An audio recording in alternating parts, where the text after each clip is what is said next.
ini adalah trigger yang selanjutnya tadi kita manfaatkan running. Yang paling gampang begini, contoh running itu running saat marketnya bergerak. Jadi dalam satu candle itu ada 1 jam, kalau H1 itu bergerak naik turun begini ya, naik turun, naik lagi, turun lagi. Ini dalam satu candle ya. Kalau kita amati nanti pergerakan pasar itu akan kelihatan di jam-jam Eropa Amerika. Tadi sudah kita sebutkan puncaknya jam 20 sampai 22. Ini jam puncak-puncaknya. Ini pasar yang dimana pasar ini mulai rame-ramenya. Kemudian bagaimana cara manfaatkan? Begini cara manfaatkan, perhatikan satu, tekanan. Yang kedua, perhatikan penolakan. Nah, tekanan ini kita bisa lihat dari body yang makin tebal ya, body makin besar. Kemudian penolakan ini kita bisa lihat dari sumbu yang makin panjang ya, sumbu yang makin panjang. Kalau tekanan kuat itu berarti body makin besar, kalau penolakan berarti sumbu yang makin panjang, body makin kecil. Selalu perhatikan dari tekanan, detak-detaknya, dari penolakannya, kemudian selanjutnya dari waktu ya. Waktu ini biasanya kalau di menit pertama 1 sampai 10 menit, ini biasa namanya goncangan. Kemudian ada 30 sampai 45 menit, ini mulai stabil. Pasar yang mulai stabil di sini. Kemudian di atas 50 menit, ini adalah market yang sudah stabil. Ada 3 jenis kita lihat di market.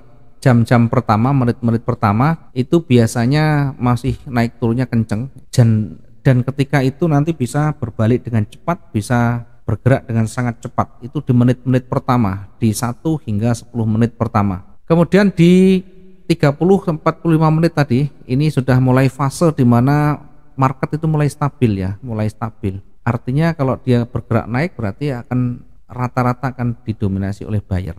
Ya, contohnya seperti ini. Contohnya, jadi kalau di menit-menit awal goncang itu sebenarnya gampang juga kita bisa menentukan. Kalau dia turun, kalau dia panjang kemudian tidak ada penolakan di sana, ini panjang tidak ada penolakan, tebal begini, ini kita bisa masuk buy dengan cepat. Nah, yang kita manfaatkan adalah koreksi. Begitu nanti dia koreksi ke atas, langsung close. Nah, targetnya berapa? Karena kita manfaatkan koreksi, begitu koreksi nanti kita bisa exit sesuai target kita. Kemudian ketika dia sudah koreksi ya, misalkan tadi koreksi begini, di bawah kan ada sumbu. Kalau koreksi itu naik, kemudian ada sumbu di sini, ya kita masuk sell di sini, ikut arusnya. Ini arus turun, kita masuk posisi sell kembali, targetnya di sini. Itu namanya kita manfaatkan koreksi saat ada volatilitas yang tinggi ya, saat market sedang running. Demikian juga ketika marketnya bergerak ke atas ya, ketika panjang di atas tidak ada penolakan, kita bisa ambil posisi sell, melawan dengan cepat. Targetnya adalah koreksi, exit di sini. Exitnya berapa? Bisa 100, bisa 200 pip, atau tergantung kondisi pasar. Kalau nanti ternyata 100 akan sulit kita dapatkan, bergeraknya berat ke bawah, maka meskipun tidak sampai 100 pip, kita bisa exit dulu, bisa close dulu. Nah, tadi selanjutnya ini trennya sudah mulai naik. Kemudian ketika ada koreksi, tadi di ujung tebal tidak ada body, tidak ada sumbu di atas, kita ambil posisi sell. Ketika dia koreksi itu artinya yang tadi di atas turun begini, yang di bawah masih ada body begini. Ini namanya koreksi. Trennya ke atas, begitu koreksi kita masuk buy, targetnya di sumbunya. Sehingga kita ukur kalau misalkan di antara ini kurang dari 100 pip, ya maka lebih baik jangan dulu, jangan masuk dulu, karena sangat berbahaya dan bisa berpotensi kita terseret yang terlalu jauh nanti. Ya, yang saya maksud dengan volatilitas itu pergerakan harus besar. Seperti ini tidak ada volatilitas, yang pergerakan yang sangat kecil sangat tidak cocok untuk kita menggunakan running, menggunakan trigger koreksi saat running, saat volatilitas yang tinggi tidak disarankan, karena kalau kita memanfaatkan buy dan sell-nya kita akan terjebak dalam floating yang lama. Ini bergerak kecil begini, kita masuk kena spread masih terlalu kecil ya, kita naik turun masih belum dapat keuntungan. Sehingga kalau kita mau trading, belajarlah memanfaatkan peluang yang seperti apa, peluang yang betul-betul market itu punya potensi dan punya probabilitas yang tinggi. Kalau kondisi seperti ini sangat kecil sekali dan terlalu dekat, pergerakan terlalu kecil, akan sulit kita dapatkan keuntungan yang sesuai target kita. Kemudian jam berapa kira-kira? Ya, jam bebas saja, yang terpenting kita lihat market sudah mulai bergerak. Rata-rata memang ada jam tertentu yang market ini mulai rame memang. Nah, jam-jam rame itu diantaranya jam Eropa dan Amerika. Saya bagi untuk sesi market dunia itu ada 3 ya. Ada 3 sesi market. Ada 3 sesi market yang kita bisa perhatikan nanti. Saya akan lanjutkan di materi berikutnya.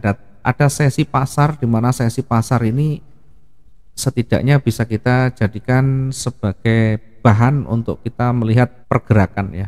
Ada 3 sesi pasar dunia, sesi market dunia, di mana ini nanti ya masing-masing punya karakter. Yang pertama ada sesi Asia. Nah, sesi Asia itu biasa Jepang, Australia, kemudian New Zealand dan sebagainya ya. Ini biasa di jam-jam pagi ya, jam 04.00 hingga 12 ya. Jam 04 sampai 12 siang biasanya. 12 siang. Ini Asia, sesi Asia.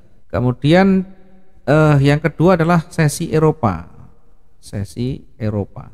Eropa ini masuk, market besarnya masuk itu jam 14 sampai jam 14.00. Ini pakai waktu Indonesia Barat ya. Jadi kalau nanti kita menggunakan jam lain, maka gunakan GMT plus 7 ya. Ini kalau pakai Indonesia. Mungkin di lain tempat nanti silakan disesuaikan. Sesi Eropa itu jam 14 atau jam 2 siang sampai jam 22 malam atau jam 10 malam ya. Jam 22 waktu Indonesia Barat juga. Kemudian yang ketiga adalah sesi Amerika. Sesi Amerika itu antara buka pertama jam 19.00 sampai jam 03.00 waktu Indonesia Barat. Artinya sesi itu seperti apa? Nah, sesi pasar, sesi Asia ini tentu yang pemain utamanya banknya atau ya istilahnya bank besarnya, yang pemain-pemain utama itu rata-rata jam ini bukanya. Kemudian Eropa ini juga sama, dia masuk jam kerjanya antara jam 4 sampai ini ibaratnya begitu ya, pasar besarnya, karena trading itu yang utama itu yang melakukan transaksi adalah bank. Eropa itu jam 14 sampai jam 22 atau jam 2 siang sampai jam 10 malam. Sedangkan Amerika jam 7 sampai jam 3 malam. Sehingga pasar itu 24 jam. Bukan berarti kalau marketnya Asia, Eropa dan Amerika tidak masuk terus pasarnya sepi, US dollarnya sepi, enggak. Artinya pergerakan juga ada tetapi lambat. Karena sekali lagi yang melakukan transaksi besar adalah bank besar ya, bank-bank besar, termasuk yang mungkin korporat besar ya. Itu jam-jamnya seperti ini. Ya kalau kita gabung 24 jam pasar itu tetap berjalan. Bahkan hari Sabtu, Minggu sebenarnya pasar tetap buka. Yang tutup adalah MetaTrader, yang tutup adalah bank-bank besarnya. Tapi pasar kecilnya masih jalan. Ya, ada money changer, penukar uang yang mungkin di bandara, di tempat wisata, semuanya masih buka. Tetapi yang besar, pemain besarnya itu tutup. Ya, maka ketika hari Jumat itu tutup, MetaTradernya hari Sabtu, Jumat itu terakhir, Sabtu Minggu MetaTradernya tidak berjalan, itu sebenarnya pada dasarnya market tetap jalan. Sehingga hari Senin ketika bukaan ada kalanya nanti merenggang atau melompat cukup jauh. Nah, dari 3 pasar ini yang paling ramai ketika kita menggunakan pair apa misalkan? Kita menggunakan Euro USD ya, EU, maka rame-ramenya adalah jam ini, jam 2 sampai jam 10 malam. Ketika kita menggunakan pound sterling ya, GU ya, tetap nanti pound sterling Eropa juga berpengaruh. Apalagi Amerika, GU, GBP, USD, ada USD-nya. Berarti Amerika masuknya jam 7 nanti akan mulai bergeliat. Bukan berarti kalau sore, tetapi yang paling utama, yang paling ramai itu memang jam-jam ini. Maka jam yang paling ramai itu adalah pertemuan pasar besar antara Eropa dengan Amerika. Pertemuannya jam berapa? Ini ada pertemuan dari 2 pasar besar ini, yakni jam 19.00 sampai dengan 22.00. Ini adalah pasar di mana puncaknya terjadi di sana.